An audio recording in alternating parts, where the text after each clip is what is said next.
to infinity and beyond. This is me. This is how I win. Were you rushing or were you dragging? Answer!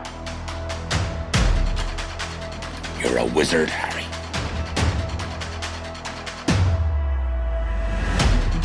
Say what again? Say what again? I dare you.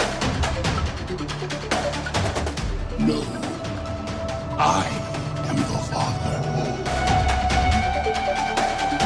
Hasta la vista, baby. Are you not entertained? Are you not entertained?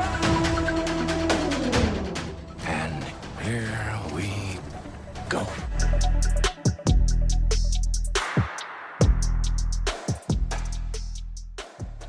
Hello, everyone. Welcome back inside the film room. Zach Goins here with Johnny Sobchak for the second episode of the new year. Today, we have the first movie of 2024, as well as our last time looking back on 2023 with our top 10 TV shows of the year. So, Johnny, it's going to be a good one. How are we feeling? What's going on with you? Well, Zach, it's the beginning of the year. It's January, so feeling pretty good. The cinema is great right now. I am feeling fine myself, but in terms of new film releases, as we will get into a little bit later, not a whole lot to be excited about. It's more so just reflecting on how good 2023 was and looking forward to, I guess Dune is around the corner in some respects. It's less than 2 months away now, so that's really where my brain is at anyway.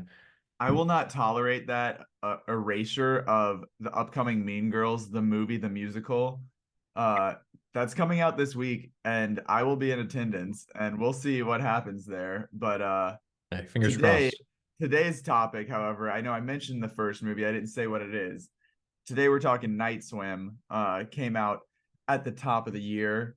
A little Blumhouse horror movie. They seem to have cornered, dumping one of those in January. So we'll be getting into that. Johnny didn't see it. I did. Took one for the team there. So I'll be breaking that down in a little bit before, like we said, we get into those TV shows. But I'm excited. This is like when we were planning the podcast schedule, looking at the calendar in January, it is very grim. So that's why we have to come up with the fun things of we could have done our look back at 2023 at the end of that year. But then we're like, what are we going to talk about for the first 2 weeks of the new year? So that's why we're spacing it out like that. And then we'll have some fun next week. Maybe the week after, actually. I can't remember the schedule, but we're going to do one of those drafts like we did last year, looking ahead for 2024. So really finding ways to spice things up until we get all the way to that March window when we have stuff like Dune to talk about again. But I know we did last week. If you haven't listened to it, go check it out. It's our top 10 movies of 2023. But with that being said, big thing in the movie rankings community this week was when Letterboxd wrapped, our individual reports came out. So Johnny, I'm curious. I don't think we talked about it. At least I didn't see it in the group chat. I may have missed it. But how did your list turn out? Any surprises there as far as most watched actor, director, movies, stuff like that? No, nothing too surprising. I think it's always fun to look at these, of course, and see what your stats look like comparing it to other people. But most watched actor, I want to say this is not the first time I've had this actor. Tom Cruise came in at number one. Mission Impossible came out this year, of course, the seventh entry. So I rewatched pretty much all of them leading up to that. And I'm sure I watched Top Gun maybe once or twice, Maverick, and maybe one or two other films. Obviously a very prolific actor, so it makes sense. And then most watched director was, again, not a big surprise here, Christopher Nolan. Oppenheimer came out. I watched Oppenheimer. I've seen it like 7 times now alone.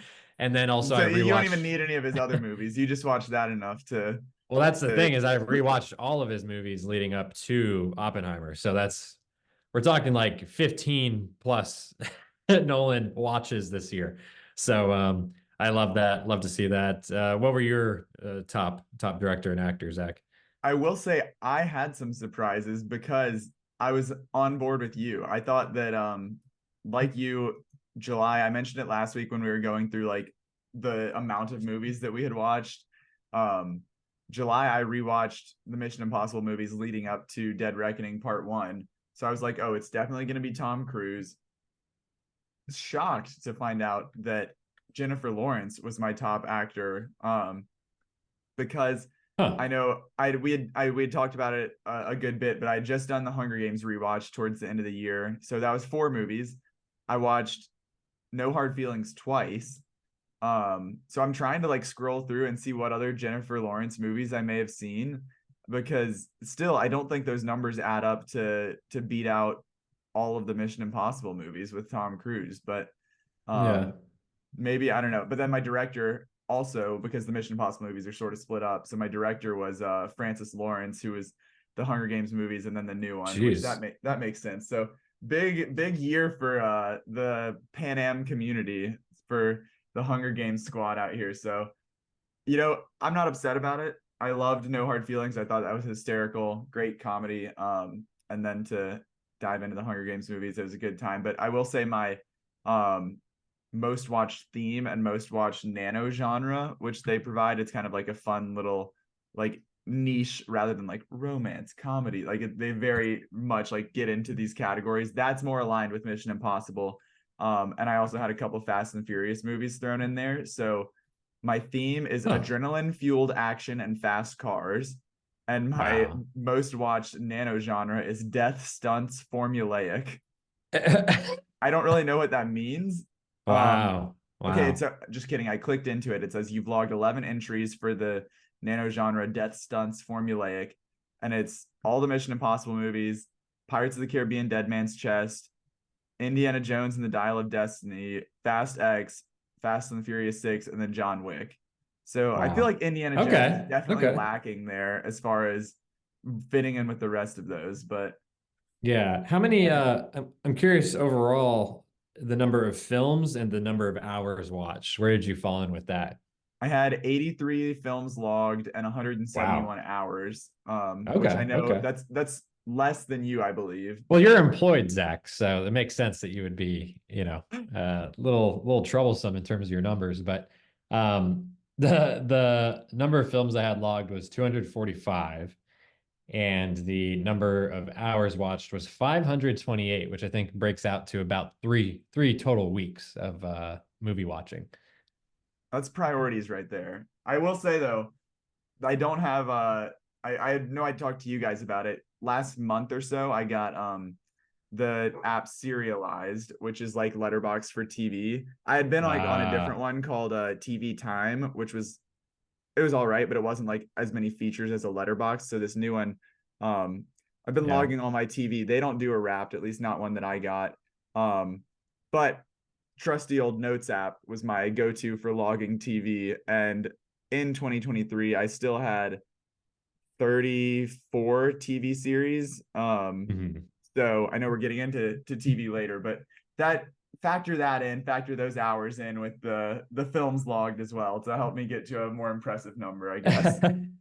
That is true. Yeah, it makes more sense. You are a prolific television watcher, so I think you've got me. I did do a better job this year than in previous years of getting caught up on TV and watching, staying up to date with shows. But yeah, you definitely had me crushed in that department. So I think that makes sense. It's all Rebecca slowly pulling me over to the TV side of things. But Sure, speaking sure. of, let's get down to business with what we've been watching since our last podcast. Um, TV wise for me, I have a couple. I know you'd been hyping up Masters of the Air. Comes Oh out man. in a couple weeks on Apple. I'm trying my best to like reserve binging because all this is still under embargo, so we can't talk about it too much. But it's a 2 episode premiere when it comes out, January 26th. So I watched those first 2 episodes, and I'm gonna try and like stick to it like in a more of a weekly cadence because I want to be like constantly in the discussion rather than binging ahead and coming back. But I know you said last week you've already watched it all and then you're gonna still watch it week to week. But that'll be a fun discussion to have. That's some good shit right there, brother. Um, and then another fun one. I started a couple old shows. I know I mentioned last week one of my favorite Christmas gifts was a book about the OC that I've been reading. With that, I needed some pure 2000s early like early 2000s teen drama soap opera television. So while I'd finished that OC binge last year, I started One Tree Hill, which is another one of those like 2003 teen melodramas. This one's set in North Carolina, so hits close to home, but it's one of those ones that's like held in high regard from that time period, and it just feels like a nice nostalgic warm hug. It's so simple and just like it's like a relaxing watch. And then the opposite of a relaxing watch so far, I started watching True Detective, which I know we talked about it offline. I don't know if we did it on the pod. But the new season of that comes out this coming week, I think, and I've never seen any of it. So went back, started season 1 with it, which is Matthew McConaughey, Woody Harrelson, and 2 or 3 episodes into that. And that is Wait, you've never watched it? No, never. Holy shit. And it's like it's so much up my alley, because I know, like, if you know me, you know that I'm like all about, Mindhunter and Zodiac and like this sort of like serial killer procedural murder mystery type stuff. So I like within the first like 30 minutes, I'm like, yes, I'm obsessed. It's all I need. So I'll definitely finish that. I don't know if I'll try and jump straight into, because each one's an anthology, right? So I could jump into this new season without having caught up and then go back. Yeah, I would say just make sure you have this first season finished before the newest one, I think. Okay. I haven't seen seasons 2 and 3, but I know they're not nearly. I mean, season 1 is, frankly, one of the single best seasons of television ever, in my opinion. And certainly, Russ Cole is quite the character. I mean, I'm 2 episodes in, and this man has so much like character development so quickly. It's I'm excited to see where this thing goes, because I like the juxtaposition between him and Marty, Woody Harrelson's character.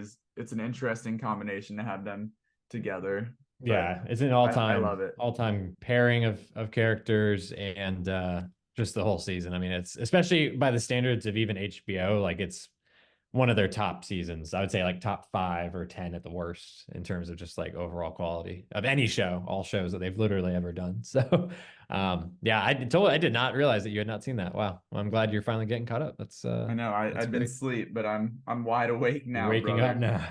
What about you on the TV side? Anything good? Yes. So the big thing is right now I'm just getting caught up, especially as we wrap up 2023 and look forward to this year, making sure that I'm caught up on the couple of shows I was really 2 or 3 shows that I was getting behind on. And that was For All Mankind on Apple TV Plus, and then The Curse on Paramount Plus, Showtime. Started them, got into the first 2 or 3 episodes, and then just with the holidays and all types of different factors, was out of whack and not keeping up with it. I avoided spoilers, thankfully, so nothing got really ruined for me, but got all caught up on those. For All Mankind's season finale comes out this coming week, so ready for that, excited. And likewise with The Curse, those started up at the same time and are kind of wrapping up at the same time. So 2 of the better shows I've seen in 2023, The Curse in particular. Obviously, For All Mankind is just kind of maintaining the standard of its first 3 seasons, but The Curse is just a whole other beast in terms of what a show really can be. So really loving those. And then The Great as well. We watched the first 2 seasons a few months ago. We kind of just plowed through them and then again got off track. So getting back into that, we're about halfway through season 3, which is the final season. And we should be finishing that up here pretty soon, I think. So kind of bummed that that's coming to an end, but I think it's going to be a fitting ending. I again haven't had that spoiled for me either. So I've really enjoyed that show though. So if no one's checked that out, you can binge it all at this point on Hulu, of course. I know that was a shocker when that got canceled, and I saw it picked up an Emmy or 2 last night at the creative Emmys. Very, very happy that the costumes. I mean, the costumes are out of this world, like some of the best I've seen in anything, even movies and whatnot. So really happy to see that get another win on its way out for sure. Speaking of The Curse, I am still behind on that. I know you've been hyping it up. I've been like, I'm into it, but I'm like not fully in. I'm still like feeling it out. I just finished episode 4 before hopping on here to record. And I know you said 5 is the best one, I think, or at some point you said that 5 was like amazing. I think 5. Yeah, I think we watched that and like, holy moly, like I think 5 is a stand-up, but they're all like, they're different. They're very different. But I think I feel like my thing with it is like, I like it, but it's just so all over the place. And like, I don't know. I'm trying like there's obviously like the overarching premise of like them making this show, but like there's just like so many like So random good. things that happen in each episode. So I'm waiting to see like if that's just how it is or if there's like the pieces are going to come together in like a bigger puzzle, but I don't know. I'm definitely planning I to don't think see this it all is, the I'll way say, I don't through. think this is a show that's going to give you some tidy resolution Oh for all these yeah, little threads. I will say that in terms of with one episode left at least, from what I've seen in the first nine, yeah, I think you'll have to kind of keep your like expectations in check maybe, no, but I like for me this in this fourth episode it was like where Benny Safdie's character like wakes up and he's like oh, he's in in the that random car. field with his car and there's like the two Yeah. other cars and he like has to dig up his car keys and then goes to Yeah. that guy's like like it's funny and like it characterizes him as being like just this like reckless guy, but it's also just like what is like I assume that that has like nothing to do with like we're not going to see that kid again or anything like that or like find out like what happened. It's just like showing the Right. like recklessness of the Benny Safdie character, but it's So just funny, it dude. is it is funny. It's but it's just so all over the place for me. So I'm still like Yeah, feeling it out. But I like that's I said, fair. I'll plan to push through because it is just like the ending of this one was with where Asher's in the comedy classes and everybody has to go Oh around the my room and God, make them laugh without talking. And it was the dude. most like I was like ready for the episode to be over, and then it hits you with like the most cringe-inducing thing ever that he does, and nobody laughs, and then it just like cuts to the credits. Yeah. It's incredible. Yeah, that's amazing. Yeah, so that's what I've been doing with shows. That's my big focus. And then like with me with movies, as we've pointed out, January, I'm not excited by anything coming out new. So I've just been rewatching some stuff. New Year's Day, we watched The Apartment. That was the second time I've seen it, and it just gets better. It's such a good classic movie. One of those classics I feel like just really holds up, like lives up to the hype, in my opinion. And then I saw for the first time Mean Streets, which is one of Scorsese's earlier films with De Niro and Harvey Keitel. Really enjoyed it. It's definitely, you can see Scorsese just like feeling it out and like getting to figure out what his style is and whatnot, which is pretty cool. And then I also watched Bringing Up Baby, which is like a movie. It's Howard Hawks. It has Cary Grant, Katherine Hepburn, which I had not seen in anything actually up until now. Who's just such a famous, like prolific actor. So it's a screwball comedy, which I haven't really watched those before. But I think you would really, I think anyone, but you in particular, Zach, would love this movie. Like it's just such a fun, fresh, it feels so modern in terms of like its humor and like its style to some extent, but it's also like not really a type of movie that gets made nowadays, I would say. So I thought that was really cool. It's on the Criterion Collection. And then in terms of rewatches, I rewatched Phantom Thread, which was kind of like the last like Christmassy, New Year's Eve holiday type movie on my list that I kind of wanted to get off. And then I'm starting my Denis Villeneuve rewatch right Mm. now, since I know the IMAX or re-release of the first movie should be in about a month from now. It's not confirmed yet, but that should be on the horizon. So over the next 4 weeks or so, I want to watch his earlier films. So Ansandi, if no one has seen that movie, I know I have some not. people. It's that and Polytechnic. I don't Oh, think I've ever. oh Those are my the two that I God, haven't seen. dude! Ansandi, Polytechnic is like it's a very. It's not like it's experimental or anything, but it's very bare bones. Like it's a very simple concept, but it's very dark. So it's kind of hard to get through, and it's not as widely available, I don't think. But On D is like genuinely a straight up masterpiece, and might be his best movie, arguably. And he did that like I think it was just a year or two after on Polytechnic, and then he got into English language films after On Sundays. So yeah, if no one has seen it, it's not underrated because everyone that's seen it thinks it's like an incredible masterpiece. But if you have not seen it, especially if you love Villeneuve, definitely worth tracking down and getting into before Dune Part 2 comes around, obviously. But yeah, if you watch it, we'll have to bring it back up at some point on the show. I'll But to make hear that your a thoughts, priority to check out before Dune Part Two because love it. I like. I mean, we throwing it back to 2020. You wrote that article of the director of the decade, Yeah, and that's we right. we were dubbing Denny then, and it's only continued to to grow since then. So definitely need to check that one off the list. I did not have as much prestige film on my list because all I watched was Night Swim. And I can't remember if I talked about it last week because I feel like I either watched it right before or right after we recorded, but All of Us Strangers snuck that one in as the last watch of 2023. And man, the Paul Mescal just ripped my heart out multiple times. I'm pretty sure After Sun was the first movie I watched of 2023 because I didn't get to watch that one at the end of 2022. And then to end it with All of Us Strangers is just like the most devastating Paul Mescal sandwich I've ever experienced. It's just heartbreaking stuff. Yeah, he's good in that movie.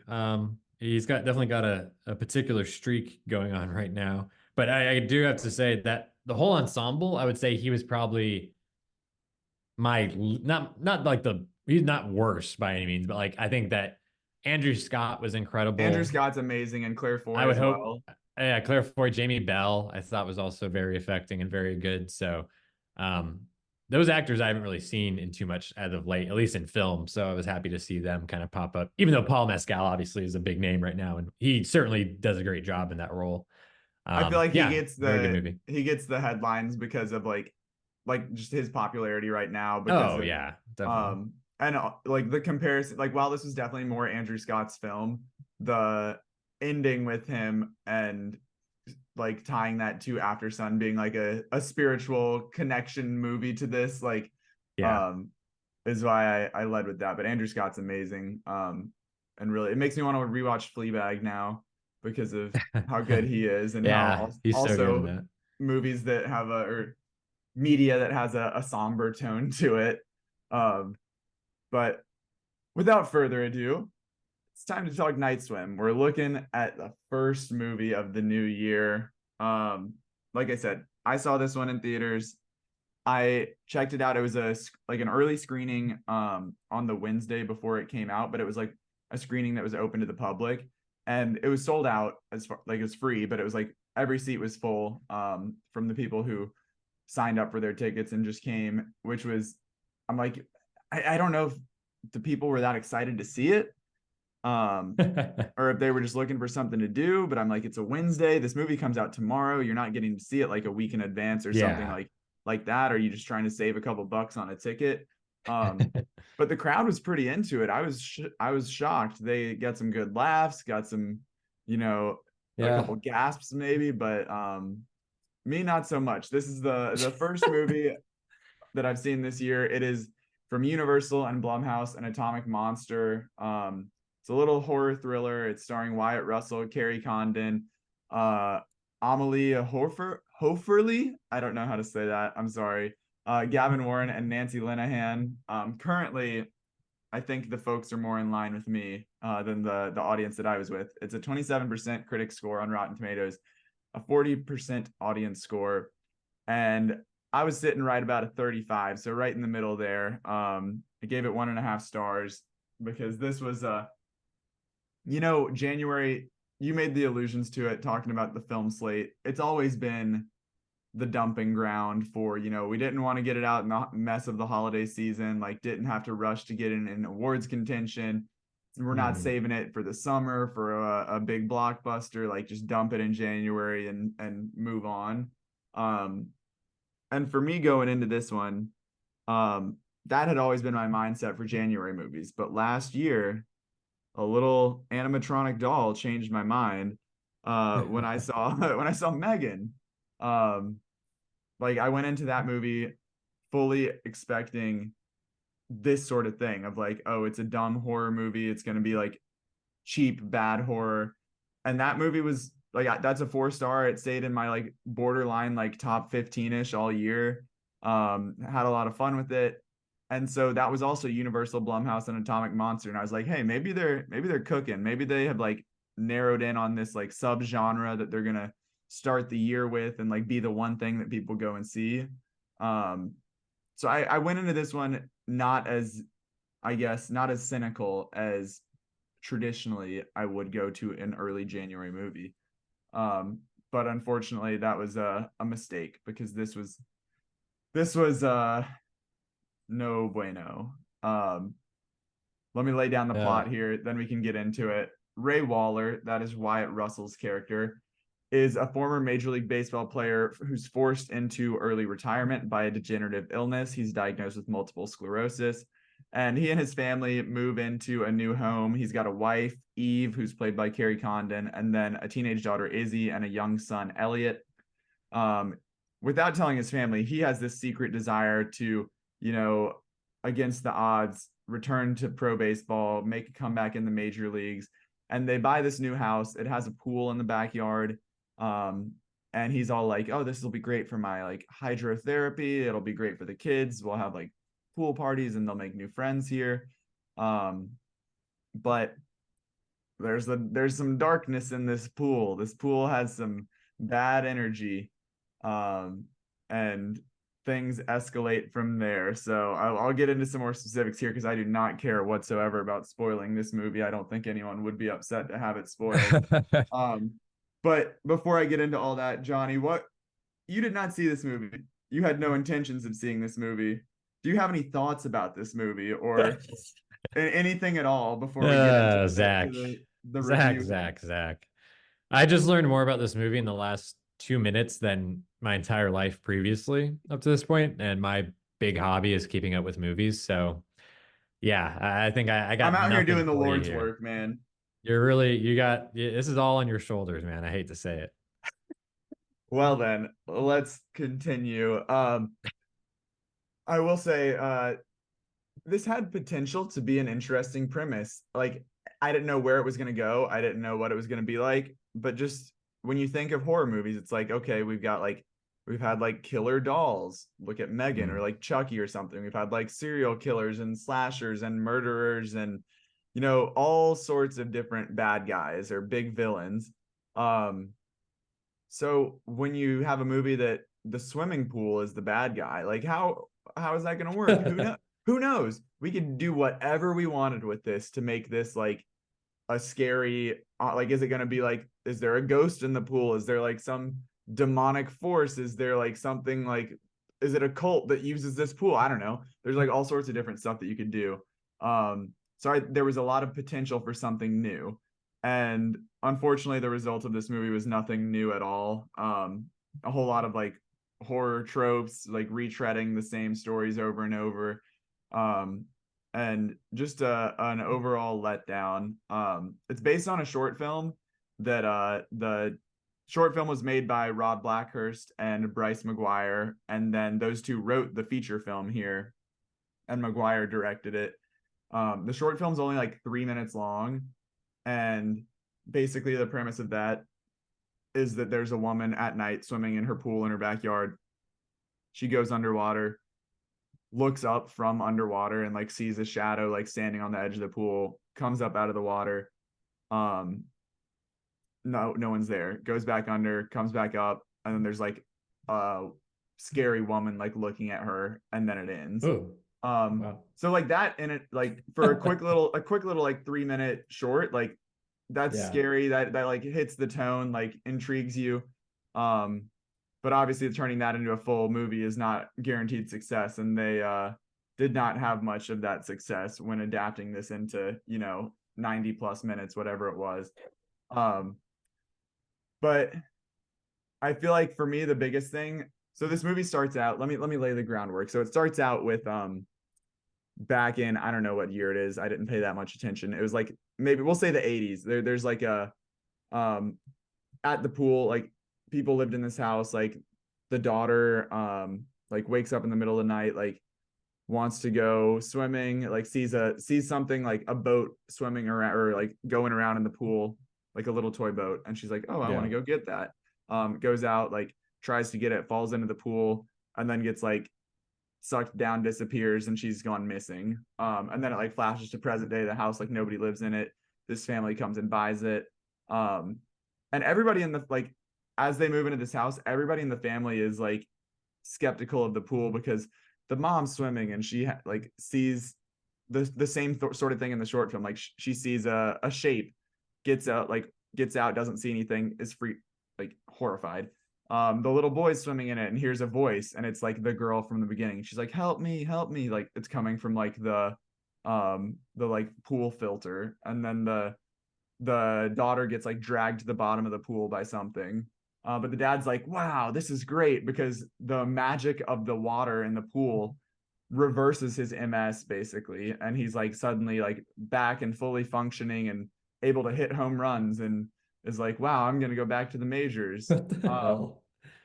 But it's they find out early on that like the pool and the house was like constructed on like an ancient like freshwater spring, and so like the pool is like maintained by that like water source essentially. And so it's like the magic of that water, I guess, that's been healing him, but like they don't know any like history or lore about this. But and so like everybody's like, we should leave, like this pool sucks, and then they have like a pool party. And there's this weird relationship between the dad and the son, because the dad is like Major League Baseball player and the son's like very quiet and nerdy and anxious, and he like goes to help him at baseball practice, and the son like hits like a little bunt, and then the dad like the coach is like, oh, we've got like Ray Waller here, the baseball player, like come and show us a hit. And so he like hits a home run and like makes his kid look bad. Poor parenting. But and like all the kids are like, wow, the dad's so cool, we hate your son. And then they have a pool party later on, invite like everybody in the neighborhood, the whole baseball team, and his son is just like hanging out inside because he's being nerdy. And so the dad like teams up for a chicken fight against another family with like the best player on the team. So he's just like got this like random like 12-year-old on his shoulders. And then goes into the deep end and like tries to drown this kid. Like he has like some out of body experience, and it's like the pool is taking him over, and he gets like some like black stuff comes out of the pool and like goes up his nose, and so he's like possessed by the pool essentially. But this is all leading me, I know I'm just dumping information at you, but this is all leading me to the only interesting thing about this movie, because it's very like meandering and like does all this stuff like at a slow pace, and it's not particularly interesting because you don't really care about any of the characters. But then you get to as the classic horror tropes unfold, and the mom is like trying to figure out what's happening, and she like finally confronts the realtor that sold them the house, and like finds out like, shocker, like nobody bought this house because someone had died in the house, like in the pool, and then the family that lived here before like never, they like had the pool covered and never used it. And so then she like does the classic like Google search of like this house and like this person's name and stuff, and like goes through it, like finds out about all these like deaths that had happened on this property. But she tracks down the mother of the daughter that like died in that opening sequence. And this is again the only interesting thing about this movie. It was like it is revealed that the pool, like the magical spring or whatever, has like this curse, but in order to like, there has to be like a willing participant in like the bad things that happen here. So like it's revealed that the brother of that daughter from the beginning was like sick and like on death's doorstep, like had hospice in the house, and the mom like loved him more, and so she like made a bargain with the pool to like take her daughter instead to heal her son, which is fucked up. But that's like when Carrie Condon goes to like confront this mother, she like comes clean and like tells her about that, and she's like still possessed by the water. And then it turns out that like the dad here, Wyatt Russell's character, had been like possessed by the water and was like willing to sacrifice his son because he like didn't fit in and was a nerd, in order to heal himself so that he could go back to Major League Baseball. And I was like, okay, this is finally getting somewhere interesting. Like it's like a dilemma that like they're having to like bargain with this, and that like someone is, it's not just like something random that's happening, but instead it's like someone is making this happen by like giving a sacrifice essentially. And then it was like, okay, well that's enough of that. Like here's the big finale. The boy gets like dragged to the bottom of the pool, and it's kind of like the sunken place in Get Out, and the mom like has to swim down and save him, and it's like it like shows all these other like people that were like died there and then sacrificed in the pool, but like doesn't. God. It's like bad effects and prosthetics and stuff, and like nothing.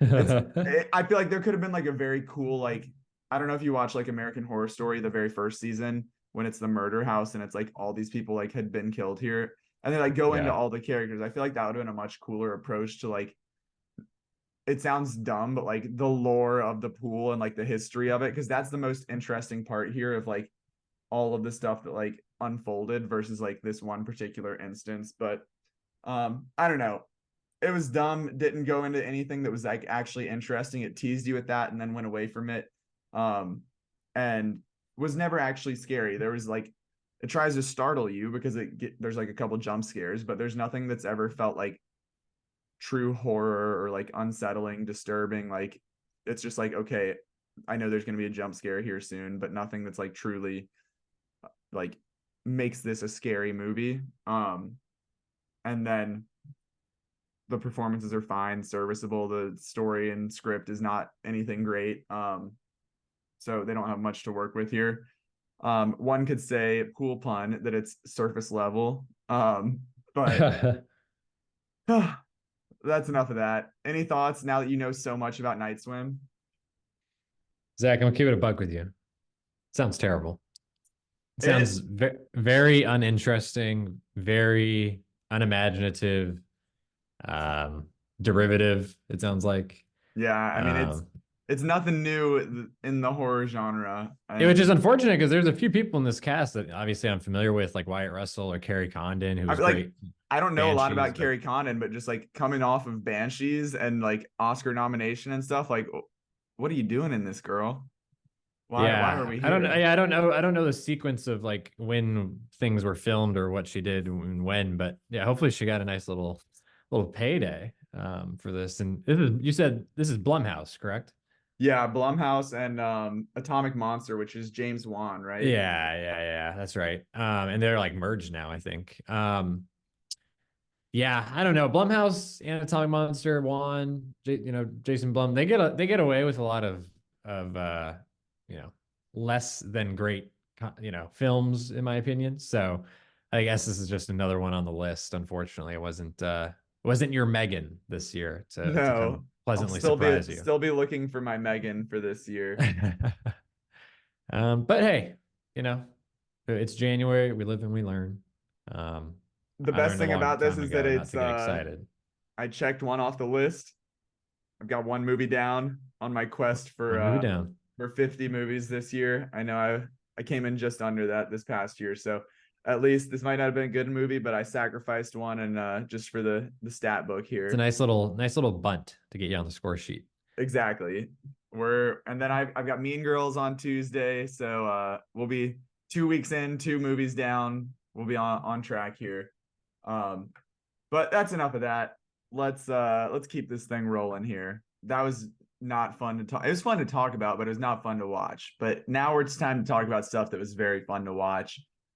We are looking back at the best TV shows of 2023, taking a look back on the year in television. We will be ranking, just like last week, top 10 favorites from the year. We'll be counting down from 10 to 1, alternating between the two of us. And if a show is on both of our lists, we can talk about it together just for the sake of discussion. And I will say there's quite a bit of overlap here, a lot of different order. So that's interesting, but it's good to see that we're aligned as far as the taste of the podcast. But I know we've got a couple honorable mentions off the top. Johnny, get us started. Yeah, so we both have an honorable mention for Jury Duty. It was a very, very fun, very easy watch from Amazon Prime Video. And it was kind of like a quasi reality TV plus scripted.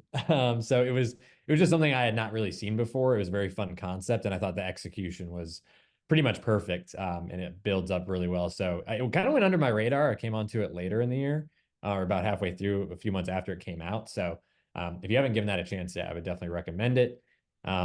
It's so Zach, good. I was gonna say you loved it. I think you saw it before I did. Yeah, I did.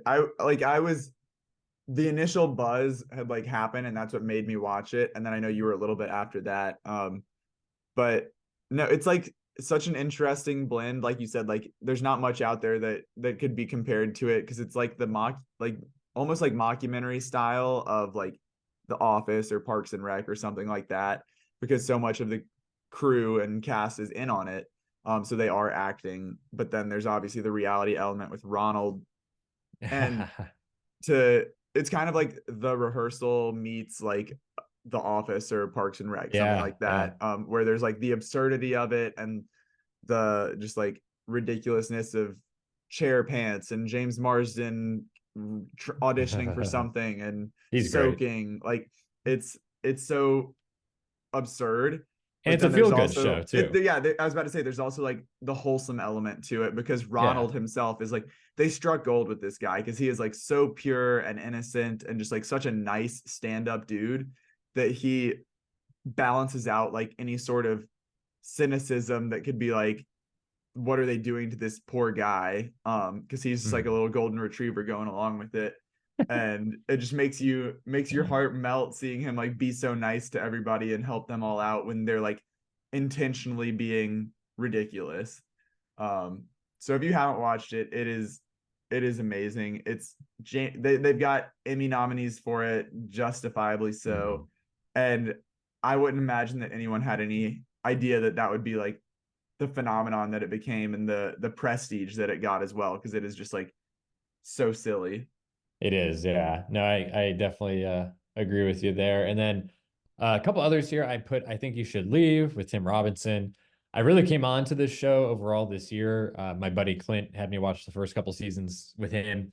Absolutely loved it. I'd seen clips and memes, of course, from it over the years, but I had not actually sat down and watched like the full skits or episodes really.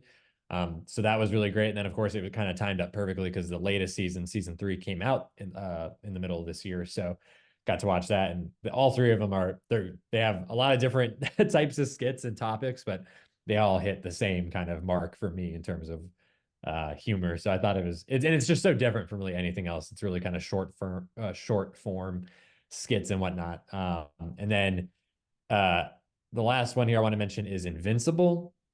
Definitely couldn't put this on my list because frankly, I think it's ridiculous that they can't get out season like a 2 like in full. Like it's 8 episodes. We've waited 2.5 years and they gave us 4 episodes.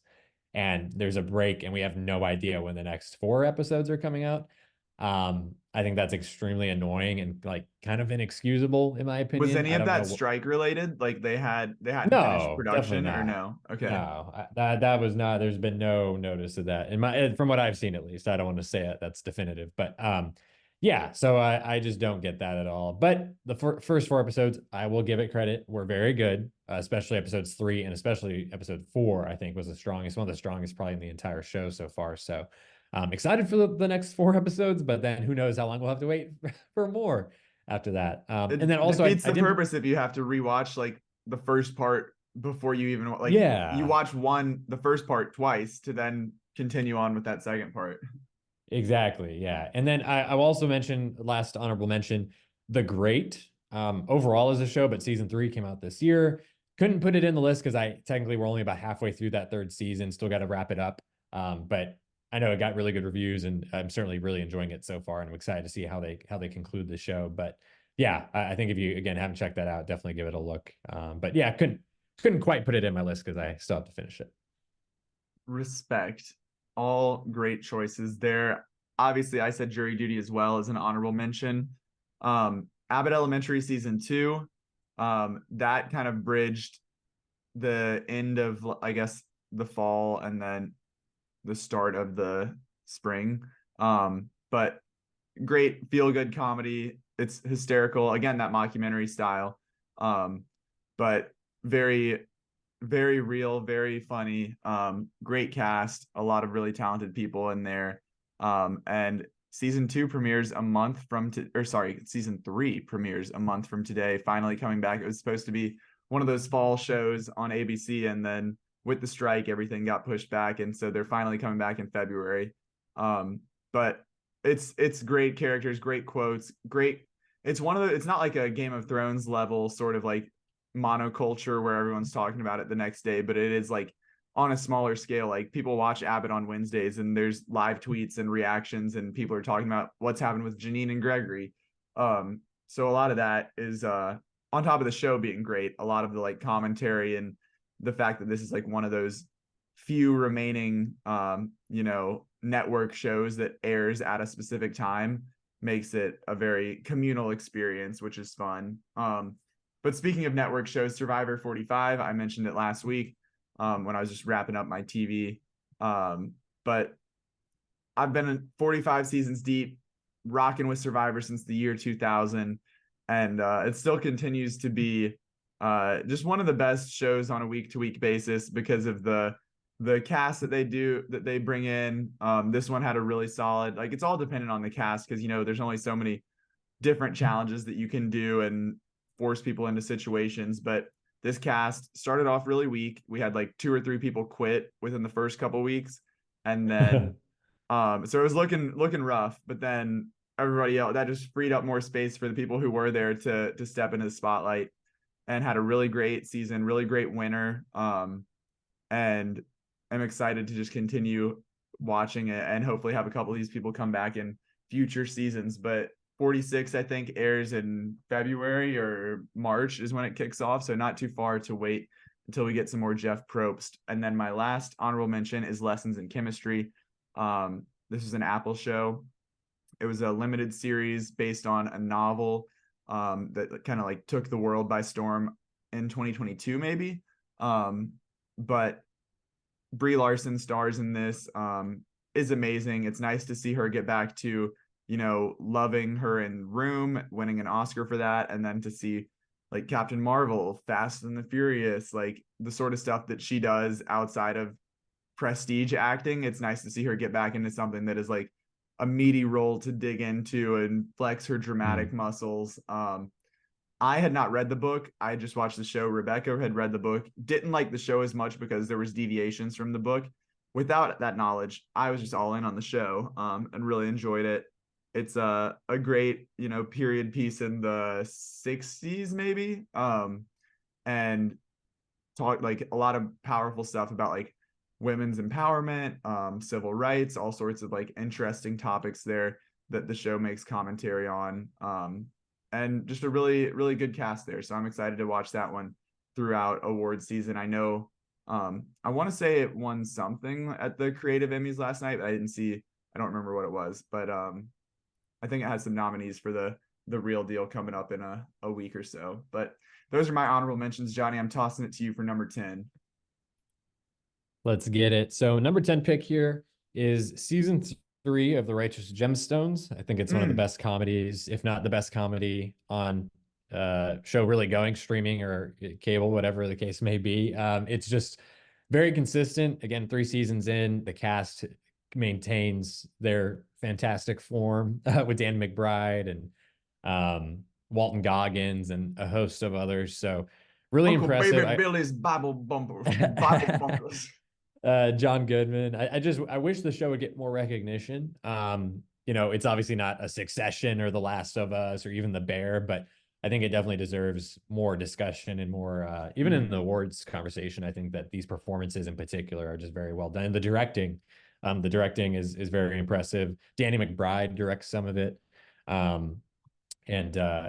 Jake's boy David Gordon Green from Halloween. David Gordon Green, he's involved pretty heavily. He directs some. So they just have a really good crew, and again, they've just been very consistent. So definitely recommend people checking that out finally. And it's been greenlit, I believe, for season 4 already as well. So get caught up, get into it. I think it just has a very interesting, obviously, commentary on religion, and particularly like super churches and religion in the South, culture in the South.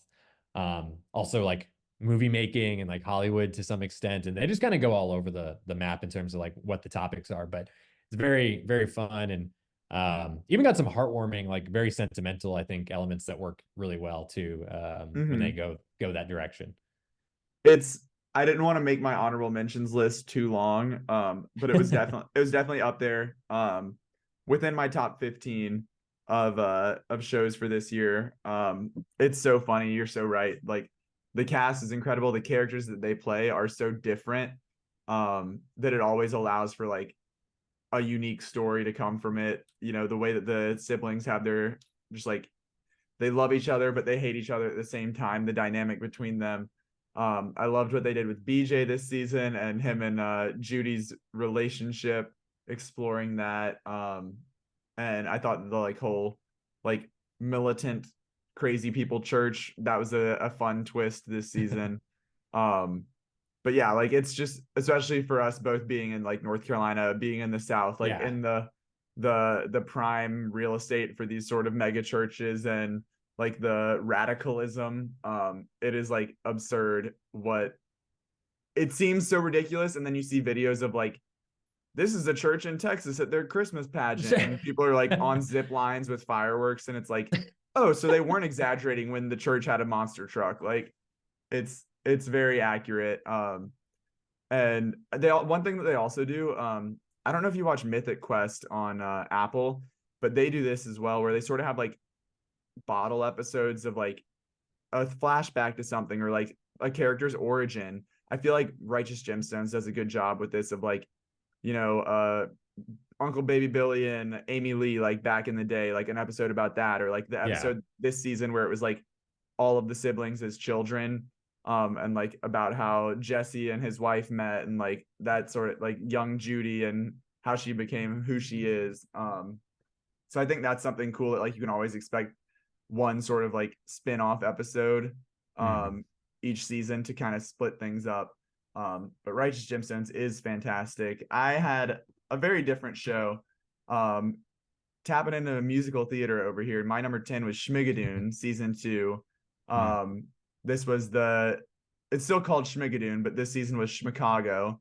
Right. This is on Apple TV Plus. It is um, a musical series that stars Keegan Michael Key and Cecily Strong. The first season's premise was like these two, they were in a relationship, got in a fight, got lost, and like ended up in this magical land of Schmigadoon where everyone is like living in a musical, and they were like the musicals of like the 50s and 60s. It was all like Oklahoma type stuff, very like wholesome. And then this season they moved on to the 70s and 80s, which turned it into Chicago. So we had like Godspell and Hair, Sweeney Todd, Chicago, Cabaret, a lot more like dark, twisted musicals. So they've got songs and like musical numbers that are inspired by some of those. They've got different plot points and characters that are inspired by those, but it's just an all-star cast of you know, musical theater people. You've got Kristen Chenoweth in there, you've got Alan Cumming, Dove Cameron's in there, Aaron Tveit. It's a lot of really, really talented people. And I liked the first season, but I really thought this season was that much better, because I don't know if it was because I was much more familiar with these musicals. Like this era was stuff that I had seen and recognized, and was able to get some of the like references and connections a bit more. But I think also just the cast, like they brought everybody back, but with the exception of Keegan Michael Key and Cecily Strong, those are the two outsiders. Everybody within the world is like playing a whole new character, so it's very like musical, like theater troupe, where you know you're in the same group of people are in a new production and they're playing completely different characters. So it's cool to see like the like sweet innocent girl that Dove Cameron played in season 1 to now be like a more raunchy character that works at like the Cabaret. But very fun. I know, I think I've said it before, Reagan would love this, knowing her musical theater background. If she has Yeah. not, if she has not watched it yet, she definitely needs to. And for anyone who hasn't watched it, please do, and please go to YouTube, because we have interviews with the entire cast essentially, that I was able to do for the awards push for this show, and they're a blast. It was so cool to get to talk to them. So Schmigadoon season 2 coming in at number 10 for me. Yeah, no, I have had that one on my radar for a little while. I've talked to Reagan about it, and we've both thought it looks pretty funny. So I think sooner or later we will get to that, especially with Apple. I mean, they have such a good collection, as we've touched on many times. So that's probably next on the list. But for me, speaking of Apple, I have For All Mankind season 4 at my number 9 slot. As I kind of mentioned earlier in the show, they've been so consistent that, you know, through 3 seasons so far, it's been one of my favorite shows of the last several years. great melodrama. It's like a sci-fi soap opera essentially, with really impressive production value. The effects, the sets and designs overall, I just think are really really well done. But it's the characters and the writing that keeps me coming back and that really keeps me engaged. Joel Kinnaman, I think, with the role of his career, the role of his life in this show. So many others. Ren Schmidt is also very, very impressive. They mix in new characters every season. This season in particular, I think, has been a good mix of new faces to kind of keep things fresh while, bringing back obviously a lot of the returning actors. So I think that there's, with one episode left to go, I have seen pretty much everything that we can see, and there's only one episode left. So I have high expectations for how the finale will play out and where they're going to leave us kind of going into presumably a season 5. It seems like it's been doing pretty well on streaming. I'm optimistic that they'll keep the show going at least for one more season. Yeah, it just a very, again, pretty easy show to watch. Like I said, it's a melodrama. So in terms of the stakes and characters and whatnot, like it's very, accessible. And I think really more people should be watching it. I think that if more people just gave it a chance or even, paid attention to it, their audience would be a lot stronger. And I think people will be surprised by just how invested they get with it. You want melodrama, brother? I'll give you melodrama. That's The Morning Show, season 3, baby. You were shouting out Apple. I had Apple on my last one. Here's Apple again. I know last week I mentioned, without spoiling, when we gave out our award for streaming service of the year, I went with Apple because, as I mentioned, 5 of my top 10 shows are from that service. So we'll get into what exactly those are. Here's number 2 from that list, though, The Morning Show, season 3. And melodrama is a great word for this because it is a show that we'll be talking about later, Succession. This is like a poor man's Succession. And I mean that in the best way possible, because it like thinks like this is sort of like a guilty pleasure show. Because it's like it's like utterly ridiculous, while it also thinks that it's being like prestige TV, and like dealing with like these like uber dramatic topics. But you've got Reese Witherspoon, you got Jennifer Aniston in there. Greta Lee, who we saw in past lives, she has a bigger role this season. You introduced John Hamm as a new character. But just to give you an idea of this show and this season specifically, it's The Morning Show. It's based on like Good Morning America, essentially, like one of those like like network shows that is constantly producing, churning out news. And the first season was like Time's Up themed. It was all about like workplace harassment. Like there's a case where that happens in the at the morning show, and it like blows up from there. And then season 2 was like all COVID related. So they kind of like, they always tie it into like a current event. And so while season 1 and 2 had like one main theme, season 3 said, hold my beer. We got, within 10 episodes, we covered January 6th. We covered overturning Roe versus Wade. We covered Elon Musk. Like John Hamm's character was like an Elon Musk type, like tech guru that also owned a space company. We covered like the Sony hack. What else did we have in there? The war in Ukraine was covered. There was like leaked documents of like it wasn't like a sex tape, but like leaking like personal information.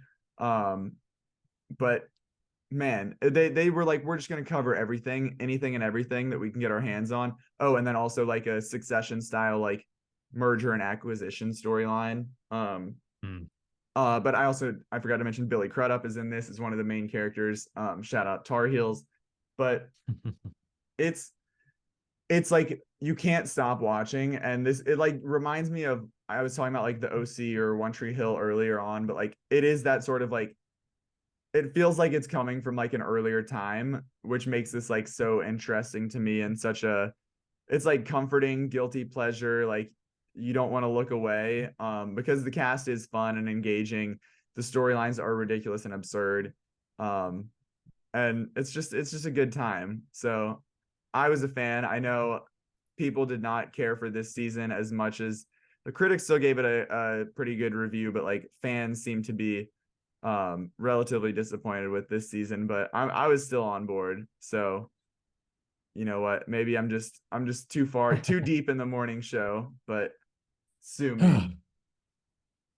Yeah, I've heard mixed things about it. Outside of what you say about the show, I don't hear a whole lot about it. It was like the So prime show to like launch Apple TV. It's shocking because it still is like Apple's like #1 show despite the success of Ted Lasso, but this was like their like wow. launch show, and it's like their precious baby because of like the star-studded cast and whatnot. So Mhm. I don't know. It's got like a weird like place within the Apple ecosystem.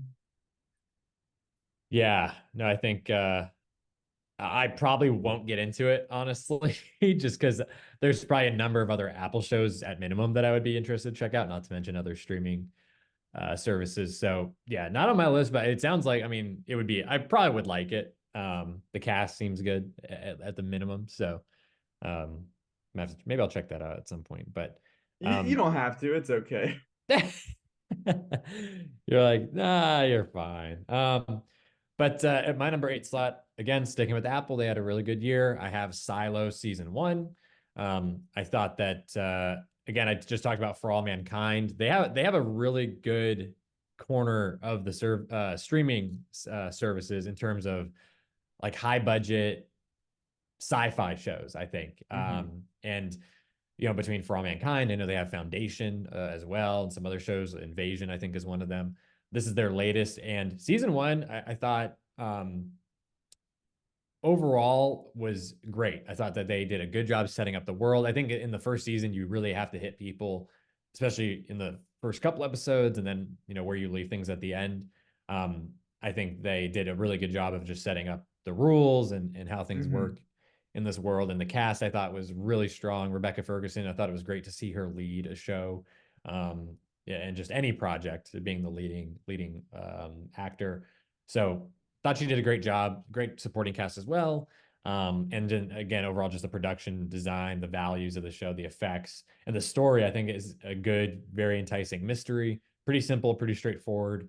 But it seems like there's quite a bit to look forward to in terms of a season 2 and maybe even beyond that. And I'm certainly looking forward to it. As maybe I mentioned this maybe on Twitter at some point, I think that this maybe has the best or most exciting or interesting final shot of any show that came out in 2023, perhaps. It's just I left I felt very good at the end of the season, even though I had maybe had some quibbles here and there. I think they did a very good job. Yeah, absolutely. This is on my list as well.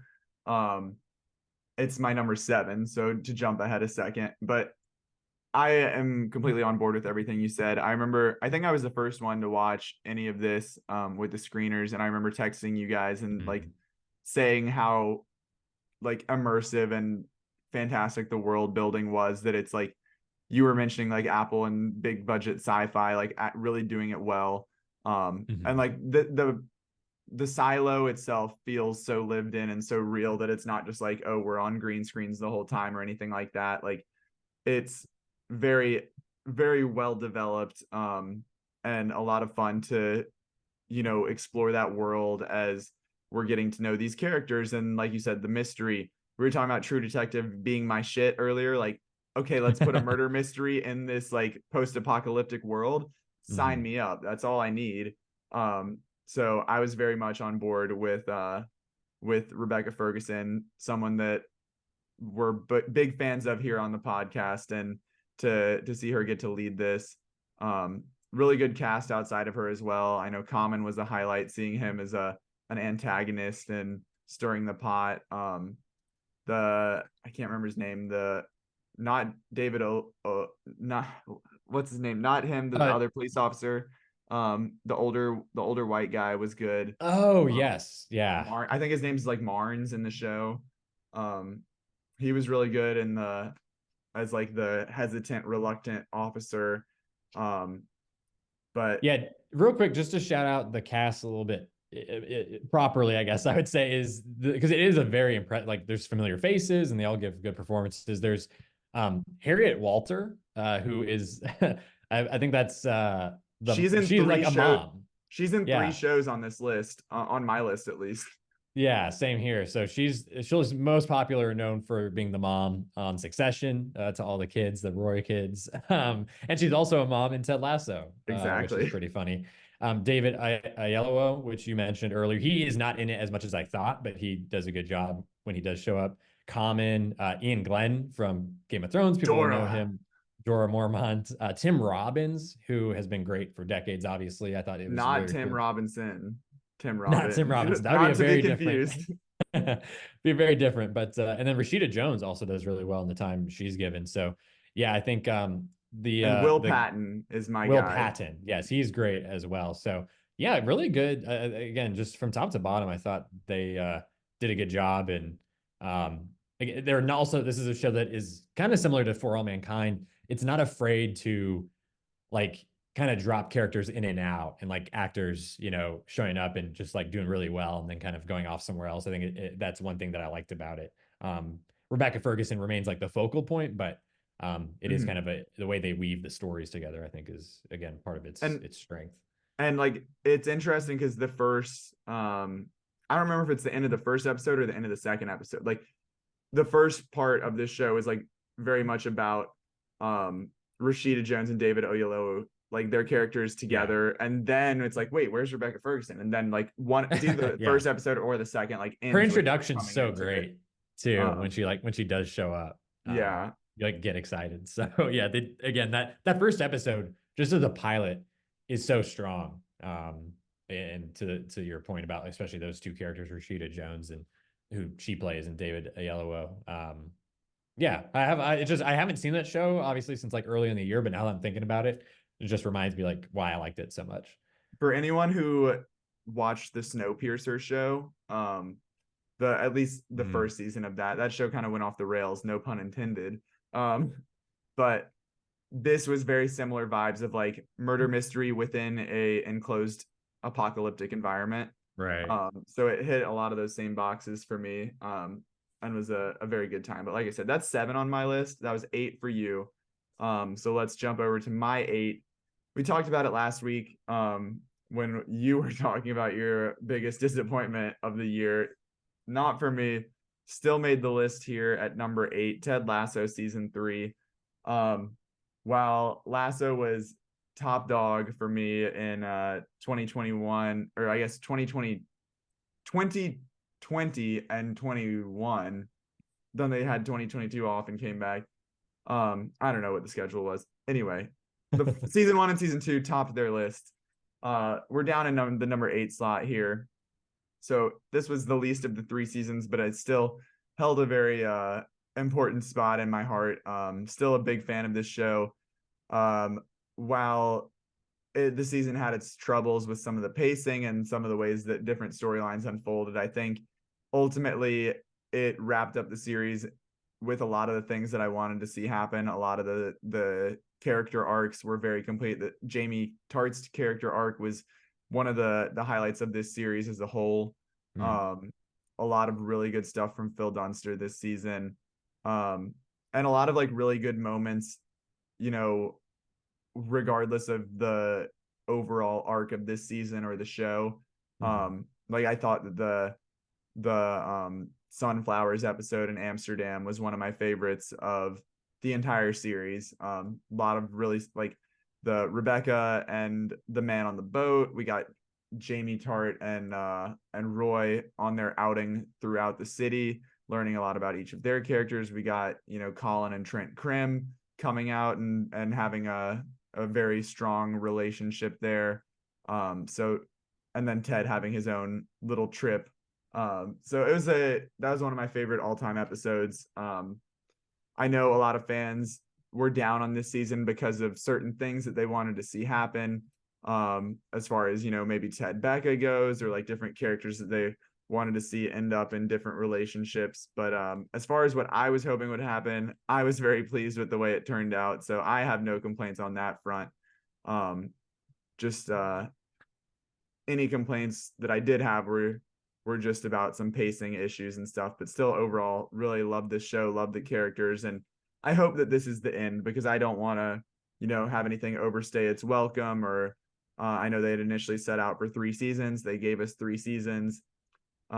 Certainly opened the doors for some spin-offs potentially, but I'm perfectly fine if this is the end, because I love it for everything that it was, and I don't need anything further to detract from that. So number 8, Ted Lasso season 3 for me. Yeah, I will not be jumping in with effusive praise for that season of television, but I am very glad that you enjoyed it, Zach, and that Thank you, Johnny. it wrapped up well for you. um, Sticking with Apple though, talking about another season 1 getting started here on the comedy side of things, dramedy, I guess you could say. Shrinking, a lot of the same creative talent from what I understand as Ted Lasso, so kind of picking up where Ted Lasso is leaving off. um, Jason Segel, Harrison Ford, again, a great supporting cast, but it's really those two gentlemen that are leading the line for them, and very impressive. Probably the best work I've ever seen from Jason Segel, and some of the best work I've ever seen from Harrison Ford, who is a legendary actor, of course. So that's a very high bar there.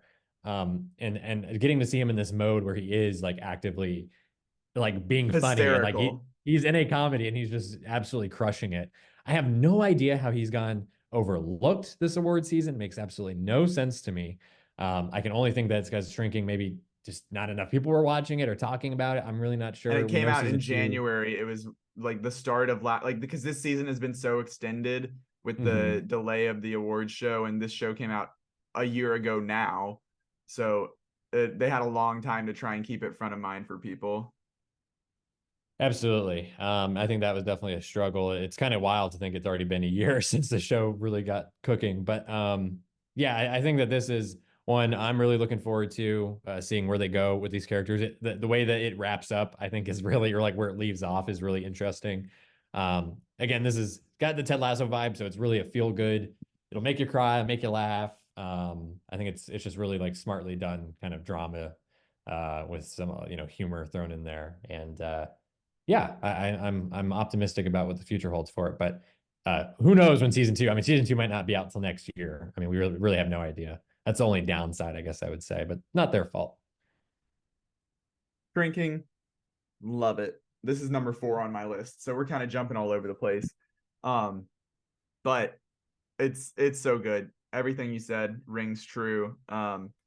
The For those of you who had Apple for Ted Lasso, you're sticking around for Shrinking, because as Johnny said, it is very much the same vibes of, very funny character driven comedy, but also sentimental real world troubles as you're dealing with, grief and anxiety and depression and all of these different things that affect these characters. And watching them lean on each other, build these relationships to help overcome those things, all while being very funny. I know you shouted out a lot of the leads here, but also Jessica Williams. She is hysterical as Gabby. She is the only cast member, I believe, nominated for an Emmy in an acting category, and very well deserved. She's so funny. She is just absolutely brilliant in her improvisation and ad libs that she adds, her reactions. Krista Miller's great as Liz. Luke Tinney, Lukita Maxwell, really just a star-studded cast. And as I mentioned for Schmigadoon, there's interviews for Shrinking and Ted Lasso on the website, on the YouTube channel, if you want to dive deeper into some of those shows. The cast, they're all equally as charming and lovable in real life as they are on the shows as these characters. But yeah, Shrinking, I'm so excited for season 2. This was the Bill Lawrence, who was the showrunner of Ted Lasso initially, and then Brett Goldstein, Roy Kent created this show. So I'm excited to see them continue to build out this world and go from here. But yeah, that was my number 4 on my list. Number 7 for you. I already hit my number 7 being Silo. So I'm hitting you with an Uno reverse, and tell me about your 6, Johnny. Number 6. I know people argue about what's TV, what's a show, what's a movie, what's whatever. The Fall of the House of Usher from Netflix, Mike Flanagan, his last Netflix project. That's what I'm going with my number 6 slot. the spooky show of the season this year. I thought getting to binge this, with Halloween on the horizon was just the best way to do it. Yeah, I always look forward to that. Obviously, not going to have that going forward, at least with Mike Flanagan and Netflix and those types of shows. But I think this was a very strong way to go out with that service. And for me, this is better than it's a return to form, I guess, in some respects, because I think it's better than Bly Manor, The Haunting of Bly Manor. Not quite on the level of The Haunting of Hill House for me, but I thought it was also a bit better than Midnight Mass as well, which I thought was which I thought was really good. But I think that this was just a very well-rounded, very fun, but macabre, suitably macabre as an Edgar Allan Poe kind of mashup adaptation. I thought it was just smartly done, and just some of the best, again, production values of the year: the costumes, the cinematography. It's just, you don't get these types of shows, like really horror based shows that are not afraid to get really nasty and just still maintain like that gothic kind of energy and vibe. So I thought that Mike Flanagan he continues to impress me. I didn't give him his due back, 5-7 years ago when he was doing like Doctor Sleep, for example. I think these shows have like really got me more on his wavelength, but yeah, I'm excited to see what he does next. I think that this is a show that, I probably won't be going back to necessarily, at least, outside of like Halloween maybe, but I think that if you haven't seen it, didn't get a chance to check it out during that time, it's still a good time to watch anytime. Just got to kind of prepare yourself for how gnarly it can be, I think, is like the one thing I would say about it. Yeah, it's pretty brutal, but a lot of fun along the way. This is number 5 on my list. So again, a lot of overlap between us, but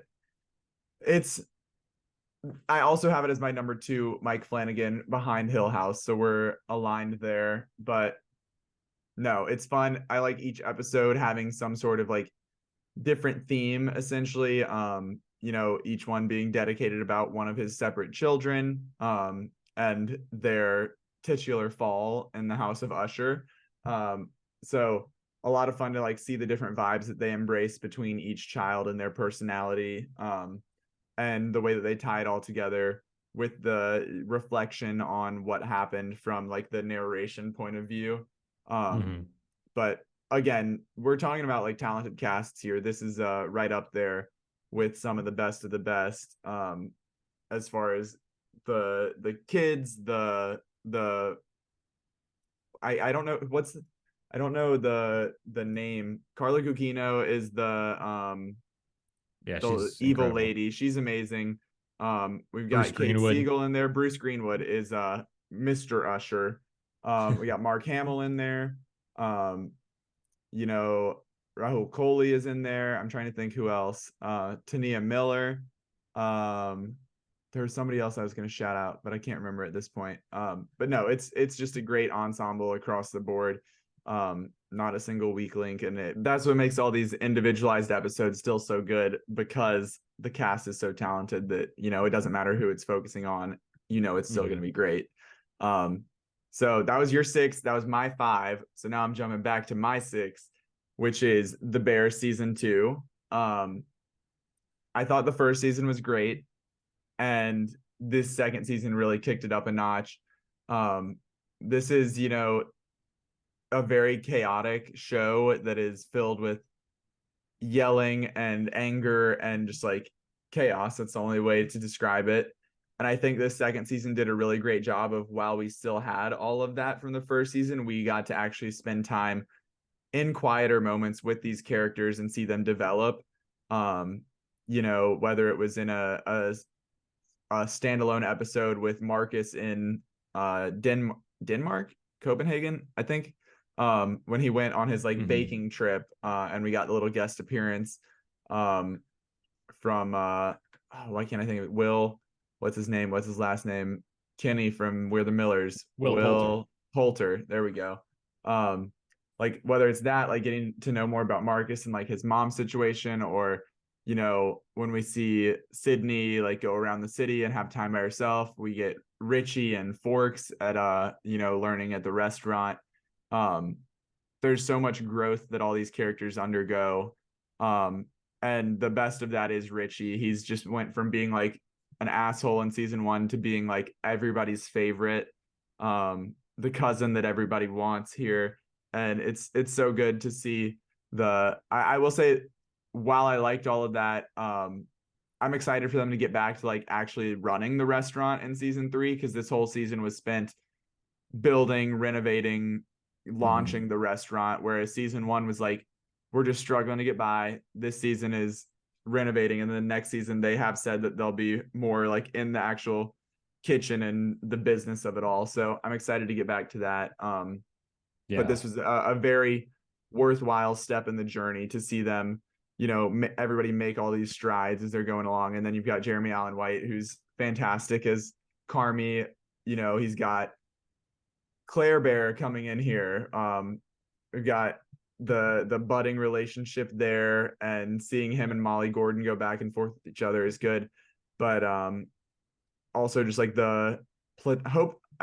I am, if you couldn't tell from Ted Becca, I am also anti Carmy Sid. I know people are out there shipping them together, but like, can't people just have platonic male female friendships? Come on, not everything has to be a ship. But I love their chemistry is off the charts, Zach. I gotta disagree with you. There's great chemistry, but it doesn't have to be romantic chemistry. Ted and Rebecca have great chemistry as soulmates, like best friends soulmates, not necessarily romantic. That was mid as well, Zach, I gotta say. But to the point about the bear, I think that I will say, well, let me ask you this. Did you prefer season 1 or season 2? I like season 2 more than 1, I think. Okay, but it's close. Yes, they're both fantastic. I think I feel very similarly. I will say, I'll just chime in here. I do have the bear, of course, on my list, season 2 in the number 3 slot. The way that I binged through these 2 seasons of TV, because I did not watch season 1 when it came out originally last year. It was very impressive. Like obviously these are pretty short episodes, pretty short seasons, but yeah, I absolutely like devoured this and I loved it. I think it was interesting watching them so tightly back to back, getting to compare the seasons. I think overall, maybe I preferred season 1 a little bit. I don't know if it's part of what you were talking about, Zach, like how they were really focused on like running the restaurant, like being in the kitchen, versus season 2 is a little bit more like these characters are like all in different places, traveling and learning. It's like the things. Empire I know you haven't, this might be lost on you, but the Empire Strikes Back of where everybody's like off on their own like journeys, and totally then they come back on together. Me, Zach.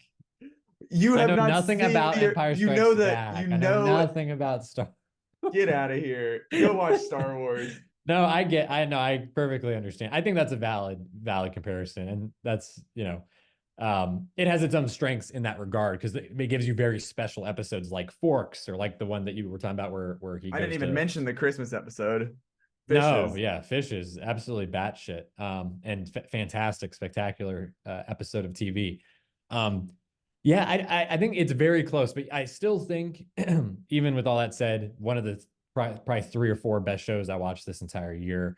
I will, going back to what I was saying, I don't need to see Carmy and Sid together, but I get it. And I think it wouldn't be, I think that it's something that I could almost understand more as like them just teasing it out and not ever going anywhere with it.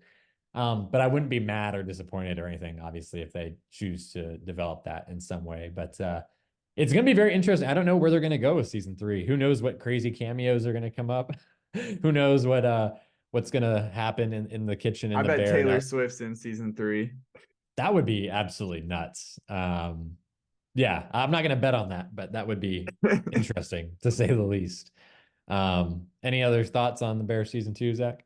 One thing, I can't remember if we mentioned it just like in past conversations on the Bear, but one thing I love about it is like the inconsistency of it all, that like some episodes are 20 minutes and some are 45 minutes, and sometimes they have opening credits, sometimes they don't, sometimes it's like all in one shot, sometimes it's cut up and edited like a normal show. Like I love that, like there's just like a ton of different creative choices, and they don't have like a formulaic template that they're using for each episode. So I feel like that helps play into like the chaos of it all, but also just like keeps you on your toes a little bit.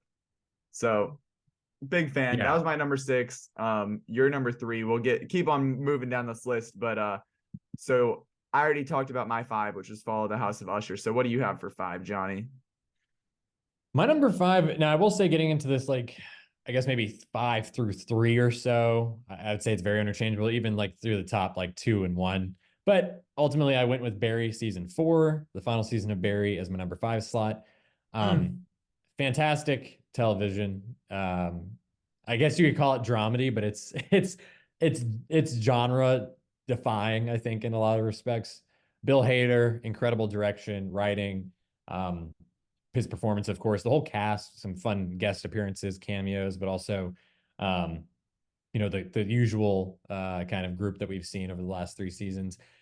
I had no idea how they were going to wrap this up. Wasn't really sure what to hope for, what to expect, but I think ultimately, I know it was a little bit divisive, I think, in some regards. Some people maybe not totally satisfied, but I thought that it was a suitable ending, and I was very happy with how the season went overall. It was kind of what you weren't ever going to get a happy or like satisfying quote unquote ending, maybe, but I Mhm. think that it was justified in what they ended up doing, and ultimately, I think very funny and very like true to the dark nature and like the almost nihilistic like nature of the show. So I think it's hard to stick a landing. We'll have another final season that I think we're going to be talking about here later in the list. Um, Maybe not quite on the same level of that one, but overall happy with it. Yeah, absolutely. Barry is my number 3. So really just prestige stuff as far as this year goes. The whole show is fantastic, but I think this season really took it up a notch, and I was very pleased with the ending. I think that it certainly got more into the you said dramedy, but more into like horror drama type stuff this season than Yeah. it was like very comedic in the first couple seasons, and then this one was like, okay, like things have just gotten so grim. Even NoHo Hank, who still has funny moments in this season, but like he's Mhm. not making quips left and right and saying silly stuff. Like he is mourning the loss of his love of his life at his own cause. Like there's just like so much pain and trauma that these people experience. And there's also a lot of I know I talk about like absurdism and like surrealism type stuff that doesn't usually work with me, but there's some of that in this Mhm. season where you don't Oh really know yeah, like definitely. what is real, what isn't. Like is this like some like experimental filmmaking, or is this something that Barry's actually experiencing? Um and Yeah. it all worked for me here, but I loved that just the cast is so talented and all these characters are so great. I loved where we ended up with all of them. Mhm. Um, Henry Winkler, Gene Cousineau is an all-timer. NoHo Hank is Oh, an absolutely. all-timer. Shout out to Anthony Kerrigan. He's just devastating in that scene where Christo, no spoilers, in that Christo ball scene. Um, but no, my heart will be ripped out of my chest one way or another next Monday when, supporting actor in a comedy comes down to, is it going to be my boy Phil Dunster, Jamie Tart? Is it going to be Anthony Kerrigan? Is it going to be Gene Kusina? Like, there's just so many ways that could go, and I'd be happy with a lot of them, but it hurts me to have to choose between the two of them or whoever's nominated. But it's such a good Yeah. show. Yeah. No, 100%. And Cousin too is in that race. Just tough stuff, man. Yeah, yeah, that's a hell of a category. So that's your number 3. It's my number And James 5. Marsden, man. James frickin' Marsden. My gosh. Uh, Let's see. I guess that brings me up to my number 4, which we've not discussed yet. You already touched on your number 4 as well. my number 4 was Um, Shrinking, yeah. So hit me yeah, and with it. Barry's your number 3. So number 4, again, this could easily be bumped up, maybe up or down like a slot, but I went with The Last of Us season 1. This show kind of took the world by storm this year in terms of conversation online, memes, reactions. It was just very fun as a fan of the original game, playing it 10 years ago when I was in high school, uh, and being such a huge fan of it, being so moved by it, being really taken with like what it could do for me in terms of like storytelling in video games, like growing up playing games. Um, I waited years to see what this was going to look like in live action and what people, having a larger, I guess, audience were going to think of it. Wasn't sure if it'd be a movie, ended up being a show. HBO got it. Craig Mazin from Chernobyl got it. I think it was like a perfect storm in terms of what ended up happening in the cast and crew behind the scenes, on camera. Really just kind of asked for much more in terms of adaptation. Now, it's hard to get all the juice and meat of The Last of Us as a game that's 10, 12 plus hours. But I thought they did as best they could have, with certain changes and how things were going to be translated on screen. I was really happy with it. I was happy with some of the changes they made. I thought that obviously Pedro Pascal was great, seeing him in a lead role where he could kind of really chew up, this kind of iconic video game character and bring him to life in his own way. And then Bella Ramsey, of course, a standout kind of breakout in some ways, despite having that role on Game of Thrones. She obviously got a lot of fans and on social media, she's gotten so many followers, and like just been kind of crazy to see her come up with it. Nick Offerman, just the whole cast, all the guests that came in. Nick Offerman just won an Emmy last night as of this recording, so much deserved. Happy to see that. And then, of course, just the production, the cinematography, the effects, the makeup. We saw that they won a few Emmys yesterday as well. So yeah, very happy with this. The only thing I could say is it does such a great job adapting the first game and bringing that to life and getting people into this world. It just, as I was saying, it's tough to get every little thing exactly in. And as someone that is coming from the games, I think it's hard for me to kind of like overlook or like forgive some of those changes and like adjust to the changes as I'm seeing them. But that's my own like kind of thing. It's not like really a knock on the show, because I think it is a really great show. And it was super fun to watch week to week. And the wait for season 2, I think, is gonna be tough. Obviously, we're already about a year into that wait, so we'll see how much longer we have to wait. They should be filming, I think, in the next month or so. But I know you and I, in particular, had a lot of fun watching this and getting to talk about it every week. Oh yeah, this was to no one's surprise, this is on my list. This is number 2. But it was a great show. And we had very different experiences coming to this, because I had never played the games, had no context other than, like zombie apocalypse essentially, which we come to learn that this is much more than that. It's infected, not zombies. But no, it was fun. I didn't have necessarily those expectations or comparisons that you did, but cast is phenomenal. You mentioned a lot of them. And one of my favorite things about this show was the way that, similarly, who would have thought there's a similarity between The Righteous Gemstones and The Last of Us? But as I mentioned about that show, like the way that they have like these sort of like spin-off episodes within the larger show.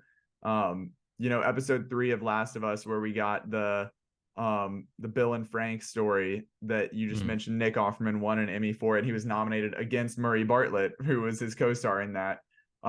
That's just such a beautiful episode of television, and was so moving. And to see that like in this show, where you're setting the foundation in episode 1, getting people hooked in episode 2, and then completely like taking them for a turn in episode 3 with that one.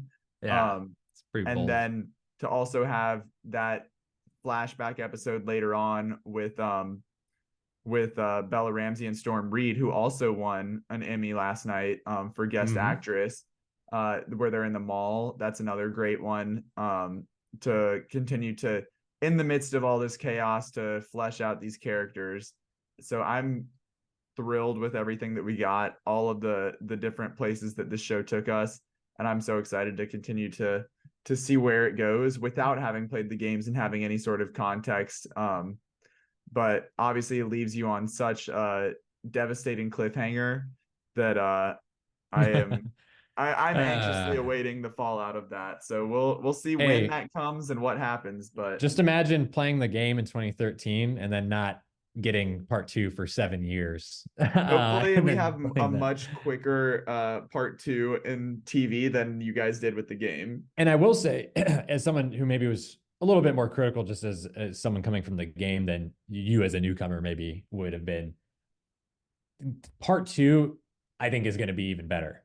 As a game, I think it was even better. And I think what it can do in this medium on television and how they are going to play it out over the course of maybe a couple seasons, seasons 2 and 3. I think it's going to be really special. I think honestly, the best of The Last of Us as a show is probably like still to come. So don't want to get your hopes too radically high, but I genuinely think that. So looking forward to more news about that soon. My number 3 pick was The Bear season 2. I talked about that already with you picking it at number 6. I love the show. I think probably a little bit more than you did overall, and just how quickly I burned through it. And I know your number 3 pick was also Barry season 4, which we already touched on as well. We're just ripping through my picks because my number 2 is The Last of Us. So what is your number 2 before we get down to our agreed upon number 1 of the year? Yeah. So it's kind of an unusual pick. It's unorthodox. I certainly wouldn't have thought it at the start of the year, even halfway through the year. Kind of came out of nowhere. I didn't really know or hear much about it. I vaguely remember hearing something about it, but it's going to be The Curse, really, from Nathan Fielder and Benny Safdie. Yeah, this I absolutely went nuts for the rehearsal in 2022. I think I remember us talking about that, obviously, and having that on my list at that point. And I really got into like Nathan For You around that time as well. So I really got inundated with Nathan Fielder over the last couple of years. And this might be the most insane thing he's done yet, which is really saying something. Just in the sheer like audacity of like the form of this show, like how it's captured and the writing and like the acting, and it touches on like so many different topics, so many different like commentaries about everything from like environmentalism and like civil like rights advocacy and like indigenous peoples and like the nature of like reality TV and like TV production and like corporate like content like making, like it's just, and also like interrelation, like the relationship between Nathan Fielder and Emma Stone, who play a couple in this show. It's just unreal. Like I don't know how they come up with this stuff. Like it really does blow my mind. That's why I had to have it this high. We still have one episode to go. I'm still very confident that they're going to stick the landing, or whatever they're going to do in this last episode. I think I'm going to be happy with. But yeah, it is really just so hard to compare. It's like not something else that I've ever really seen before, frankly, like in this exact way, like at least on TV. So I just really was kind of taken with it and like blindsided by it just in the last couple months of 2023. So, and it's gone kind of under the radar in general. I think, I don't think even compared to The Rehearsal, which of course was on HBO. If you have Paramount Plus, if you have Showtime, I know they offered like a way to do it. Benny Safdie tweeted it a couple weeks ago about how you can get like a free like subscription or be able to watch the show without paying. So go check that out. If you have it, you're missing out. You need to go ahead and get on that. It's one of the more interesting, I think, and compelling shows. Not even just of the last year that I've seen, but just in the last few years. I hope that when I get it caught up, I will have the same feelings as you. As of now, I do not, but this rocketed up your list as far as Oh yeah, coming out of nowhere, because we had both been kind of dragging behind with this a couple episodes back. I still am, and then you binged to catch up, and suddenly here we are at number 2 on the year. What a journey for Nathan Fielder. Nathan Fielder, man, I don't know how he's gonna top this, and it makes me almost scared to think about what The Rehearsal season 2 is gonna look like, or what like anything he's gonna do next. He's just such a unique talent, and him, I think it's this newfound like working relationship anyway, with Benny Safdie. That's very impressive. I think they just play really well off each other. And then Emma Stone, I talked about this in the last episode. After watching more of these episodes, I'm even more convinced that she is the MVP of 2023 for me, in terms of she's an executive producer on the show. She's obviously a co-star. She's unbelievable. She's like in a totally different like zone from anything I've ever seen her do, or like I've seen like any actor do, like at least on TV. So yeah, I'm very, very impressed with the show, just on like so many different levels. So it's not gonna be for everyone. Obviously, Zach is not as interested or like taken with it as I am, but Yeah, give it a shot at least. I think try to get halfway through and see where you're at with it. It's very cringeworthy, obviously, as all of Nathan Fielder's stuff is. So it can be a tough sit, I think, but yeah, worth a look. But our number one, Zach, I'm sure a lot of people could It probably can only pick be this one out. thing. I think a lot of people would put this on the top of their own lists, most likely. But without further ado, what is the number one show of the year? Cue the Nicholas Breitel. It is Succession season 4. You know, coming into this year, knowing that this is on the itinerary, on the schedule, it was a show that was batting 1,000. Seasons 1 and 2 and 3 were the best that they could possibly be.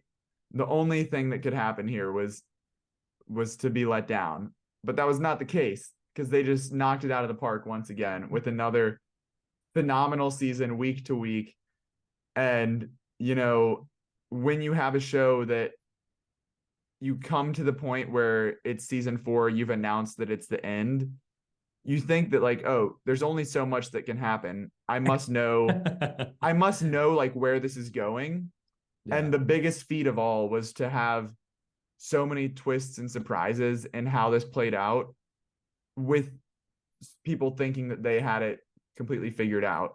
You know, obviously the big episode in episode 3, like no one, we're like, okay, episode 9, episode 10, that'll probably happen.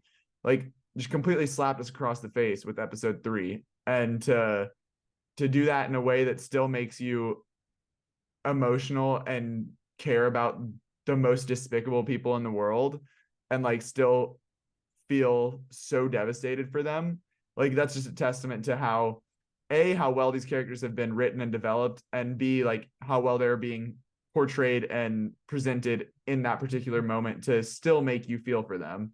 But across the board, like the drama categories at the Emmys, like don't bother showing up unless you're in the cast of Succession season 4. There's nothing for you here. It's all going to the Succession squad. Absolutely, Zach. I echo everything you said. I think that this is number one for me for a lot of reasons, obviously, but the fact that it was the last season, it kind of came out of nowhere that it was last season. I think some people maybe suspected that it could be, but we didn't know for sure until maybe like a month or something before the show actually came out. So it was like kind of an adjustment in terms of like expectation. And then the way that it was like no holds barred, all bets off, like they went for it and they took some chances. They were very bold with certain character decisions, story decisions. And I think by and large, like it really paid off. And I couldn't have really asked for much more in terms of a final season, season finale, series finale.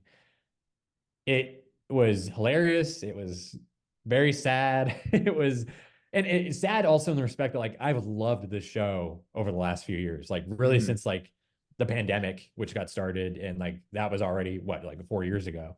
And getting to watch those first couple seasons, rewatching them, waiting in anticipation for season 3, watching season 3, absolutely loving that, watching it live. And then I've rewatched the show in full, like honestly, like probably 4 or 5 times at this point. It's just been like almost like a comfort show for me in some ways over the last several years. How in the world is this comforting? It's such a comfort show. And the fact that you know, I was so like, I didn't want to see it end, but they did such a great job. Like and it's one of those shows that you really enjoy watching. It's not like you said, like maybe the easiest show to watch, but it's great as entertainment, but there's also like so much to like analyze and digest and like pick apart in terms of the characters and the story. I think that's just great writing, and it's been one of the best shows. It's not just the best show this year. It's one of the best series of the last few years, of the last decade, of ever. I think, and I think that this finale, this final season, really cemented that. I think it was poised to be in that conversation. I think even with such high expectations, it managed to meet and exceed those in some cases. So very, very deserving of the number one slot, I think, this year. It couldn't really have been anything else, in my opinion.